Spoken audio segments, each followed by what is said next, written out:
दाखिले लेने से। कुछ तलबा साइंस के मज़ामीन से खौफजदा हैं।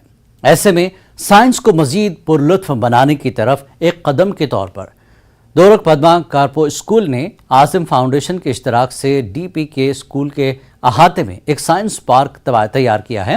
न्यूज़ 18 लद्दाख के साथ बातचीत करते हुए स्कूल के साइंस टीचर ने बताया कि हमने आसिम फाउंडेशन के साथ मिलकर ये साइंस पार्क कायम किया। इससे पहले सिंधु घाट के करीब शेगांव में आसिम फाउंडेशन की जानिब से साइंस पार्क कायम की गई थी। उन्होंने मजीद कहा कि साइंस पार्क का बुनियादी तस्वुर बच्चों में पढ़ने से ज़्यादा खेलने के रुझान को बढ़ाना है। इस मौके पर कई एक्टिविटीज़ का एहतमाम किया गया।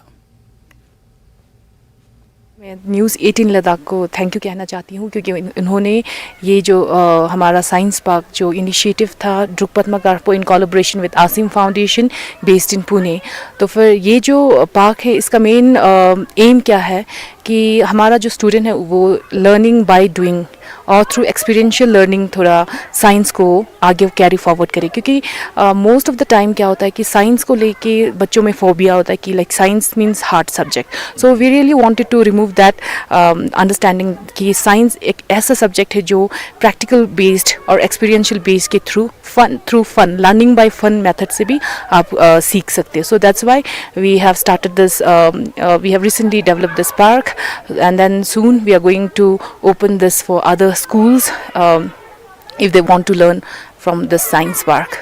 साइंस पार्क पहले जो है हमारा एक ऑर्गेनाइजेशन है पुणे में आसिम करके, तो उनके साथ जो है हम लोगों ने कोलैबोरेशन में साइंस पार्क जो है यहाँ पर बनाया है।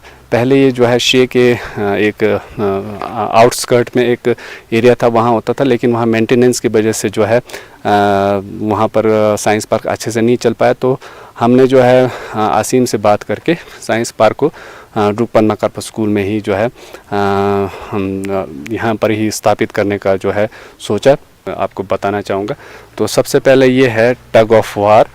तो हम अपने स्टूडेंट्स को बोलेंगे कि वो जो है एक डेमो दिखाएं, तो इससे हमें पता चल जाएगा कि उस साइड के एक लड़का होने के बावजूद भी 2 लड़के के बराबर जो है उसके पास फोर्स है, मतलब इस एक्सपेरिमेंट के थ्रू। तो आप देख सकते हैं कि 2 बच्चा फोर्स लगा रहा है, वहाँ पर एक बच्चा फोर्स लगा रहा है, लेकिन लगभग इक्वल फोर्स जैसा लग रहा है, क्योंकि वो दोनों एक दूसरे से ना इधर को आ रहे हैं ना उधर को जा रहे हैं। तो ये जो है आप एक टॉर्क का जो है कॉन्सेप्ट बताता है आपको। ये सी सॉ है, यहाँ पर एक बच्चा बैठा है, तो ये अभी बैलेंस्ड है लगभग। तो ये कैसे काम करता है, एक प्रिंसिपल ऑफ लीवर करके है। जैसे आप सीजर चलाते हैं या फॉर एग्जांपल आप जब कंस्ट्रक्शन का काम चलता है तो एक छोटा सा रेडा लेके आप फोर्स लगाते हैं, तो या हैंड पंप वाला आपने हैंड पंप में आप फोर्स लगाते हैं तो पानी बाहर निकलता है। तो नेक्स्ट जो है हमारा है ये आपका जाइलोफोन, पाइप जाइलोफोन है। तो यहाँ पर डिफरेंट लेंथ के पाइप्स दिख रहे हैं आपको। तो फिज़िक्स में ये कहते हैं कि जो पाइप ऑफ लेंथ से जो है वेव लेंथ प्रोड्यूस होता है, साउंड का वेव लेंथ प्रोड्यूस होता है, और जितना different wave length of sound होगा उतना डिफरेंट फ्रीक्वेंसीज प्रोड्यूस होंगे। जैसे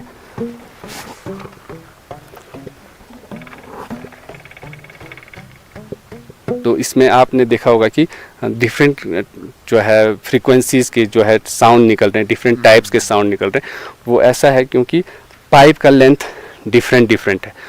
ये जो है आपका कैलेडोस्कोप है।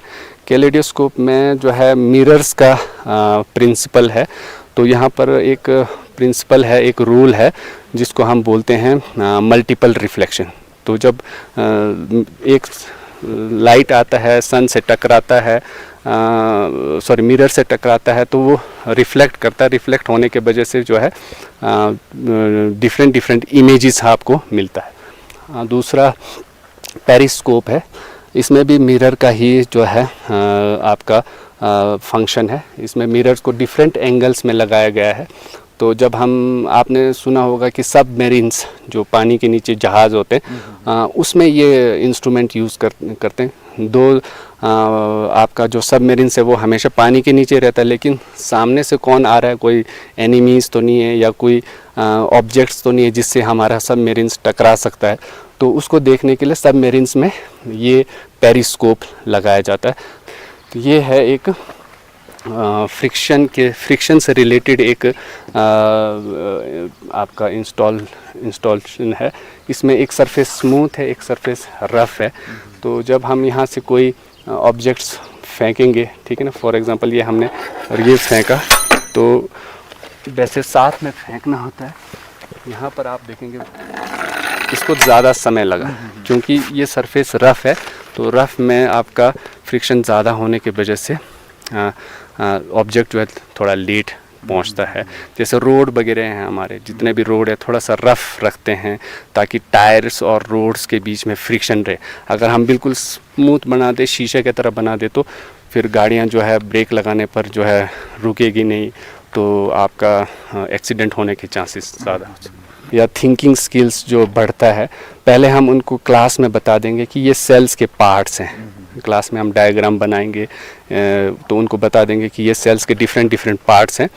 तो यहाँ पर आकर हम जो है उन बच्चों को इस पज़ल के थ्रू उन पार्ट्स को फिर से अरेंज करने को कहेंगे ताकि बच्चे जो है सही से अरेंज कर पाते हैं कि नहीं कर पाते, उनका ये इसके थ्रू पता चल जाए। शुक्रिया सर। तो साथ ही साथ में हम यहाँ पर अभी जो डीपीके के स्टूडेंट्स हैं उनसे भी पूछते हैं इस पार्क के बारे में।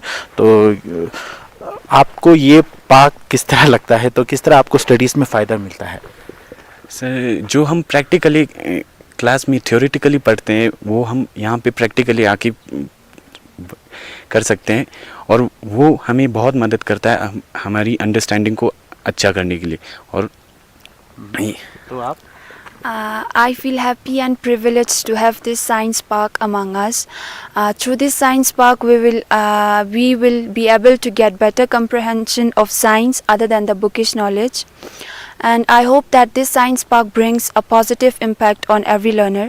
And I, on behalf of every student of Druk Padma Karpo School, would like to extend our thank you to each member who have put their efforts to construct this science park for us. Thank you.